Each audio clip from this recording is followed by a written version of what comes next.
I don't need to spell it out for you. I don't need to talk to you much about it. It's everywhere. It's the writing on the wall. The coronavirus is all around us. Nations after nations are being engulfed in this fire. People are dying. Businesses have come to a standstill. We are under lockdown. We are trapped in our homes. What are we to do in a situation like this? From a religious standpoint, as Muslims, are we to accept this as our fate? Is it just God's will and we are to lay back and do nothing about it and just wait and watch? Is this the spirit of our faith? Does Islam give us any guidance for this situation? This is very important for us Muslims to reflect and ponder upon at this point in time. We Muslims need to consult God's guidance. In this book that I hold in my hand, the Holy Quran, this book gives us the guidance, it gives us the orders about what we are to do. We are not to just sit back, relax, do our prayers and just pray for good. The Quran tells us to take our precautions. The guidance for the Muslims is Khuzu hizrakum. Take hold of your precautions. When there is a threat to your life, then what should you do? Take hold of your precautions. Take precautionary measures. This is a Quranic order. Secondly, if performing the prayers in public, it can cause a threat to one's life and liberty, then the Quranic order is given in the incidents of Prophet Moses and the Pharaoh. The Pharaoh had persecuted the believers, and their performing their religious obligations in Egypt publicly would have posed a threat to their person. In such a scenario, what was the order given by God? وَأَوْحَيْنَا إِلَى مُوسَى وَأَخِيهِ. And we inspired to Moses and his brother with this message. أَن تَبَوْ لِقَوْمِكُمَا بِمِصْرَ بِيُوتًا. That make homes for your people in Egypt. وَجَعَلُوا بِيُوتَكُمْ قِبْلَةً. And give a qibla to your homes. وَأَقِيمُوا الصَّلَاةَ. And establish the prayer. وَبَشِّرِ الْمُؤْمِنِينَ. And give good news to the believers. So God gave the order to do the prayers at home when there is a risk to your life. So Muslims, you are to perform your prayers at homes, not publicly, if the public prayer will pose a risk to your life. If you can get infected of this disease and you can get sick, go to the hospital, and worst comes to worst, you can die. So the Quranic advice in this scenario is that you should perform the prayers at home. Then we should understand that all misery that is around us, it isn't just sent by God for no reason at all. It isn't just your fate that you should accept and do nothing about it. The Quranic teaching is that if there is misery, if there is a mishap, if there is misfortune in your life, then it is due to your own handiwork. It is your action or inaction that has caused that misery. So you have to take ownership of your own actions. If people are dying, then we, the whole society, are responsible for that. We have to do something to stop that mayhem. We have to do something to prevent the loss of lives. The Quran is very clear. وَمَا أَصَابَكُم مِّن مُّصِيبَةٍ فَبِمَا كَسَّبَتْ أَيْدِيكُمْ.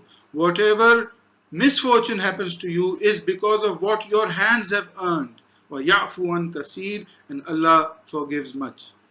So if there is a misfortune, if there is a mishap, if there is misery, then it's our handiwork in action. If there is raining profusely, if there is raining cats and dogs, then You don't do anything about it, you can get a flood, you can get flooding. But if you build dams and you build reservoirs, then your handiwork can prevent you from that misery. It can divert the misery that was supposed to come to you. Same is the case with viruses, with sicknesses. If we do not take the precautionary measures, if we don't take action, then the misery will be there. So our actions can prevent those miseries.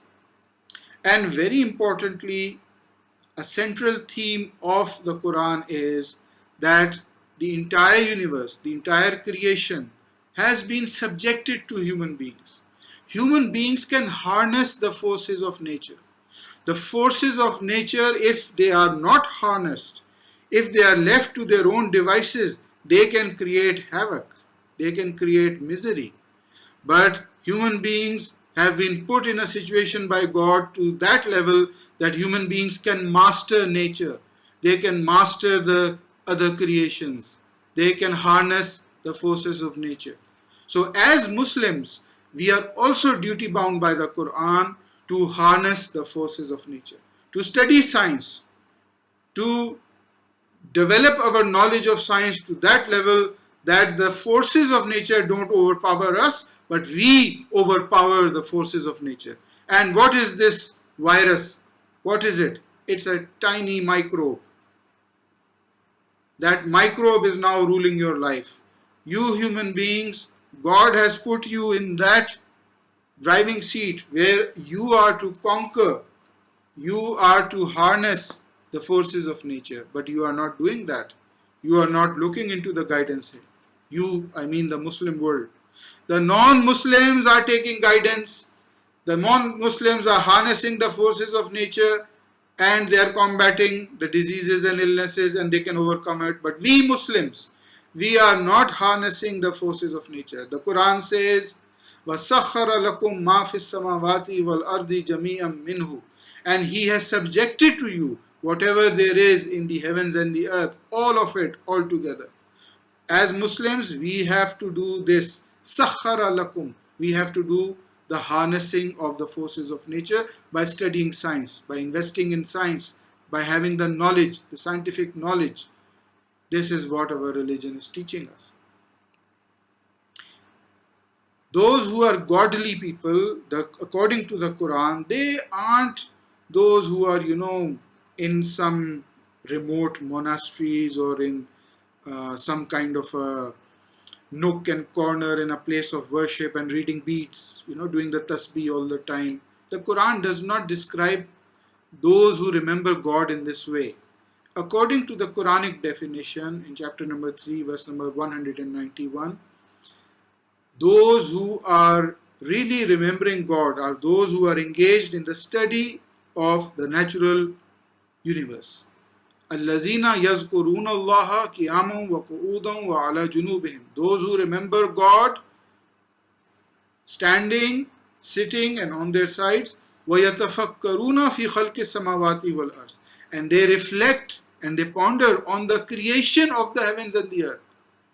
رَبَّنَا مَا خَلَقْتَ هَذَا بَاطِلًا سُبْحَانَكَ فَقِنَا عَذَابَ النَّارِ. O our Lord, they pray, you have not created all this universe in vain.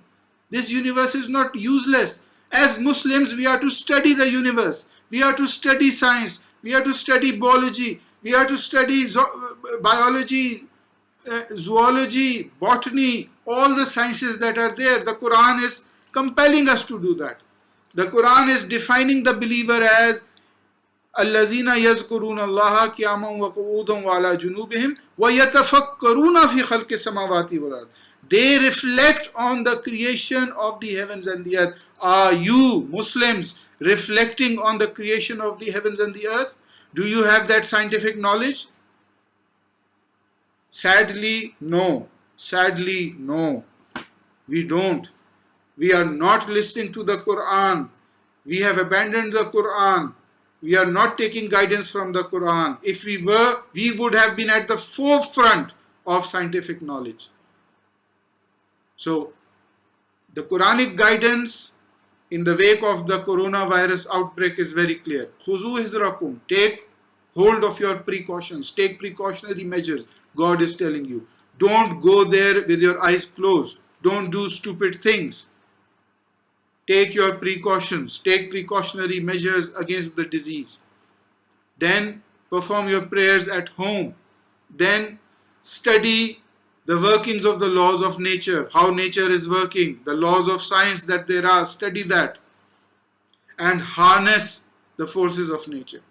Harness them so that you can conquer nature. The nature doesn't conquer you. The natural phenomena that there is, the viruses, the wild animals, whatever there is, they don't conquer you. You, human beings, have to conquer them.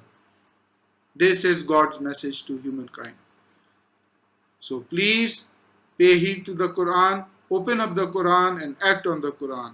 This is a duty on individual Muslims as well as Muslim nations, Muslim communities, Muslim societies, and more importantly on Muslim rulers to devise policies which are in accordance with this book, the Book of Allah. To take measures and steps to implement this book at a state level, at a national level. This book is the constitution of Muslims. This is what they have to do. Whether it's the coronavirus or any other outbreak or any other emergency, the Quran has got guidance which we Muslims need to refer to.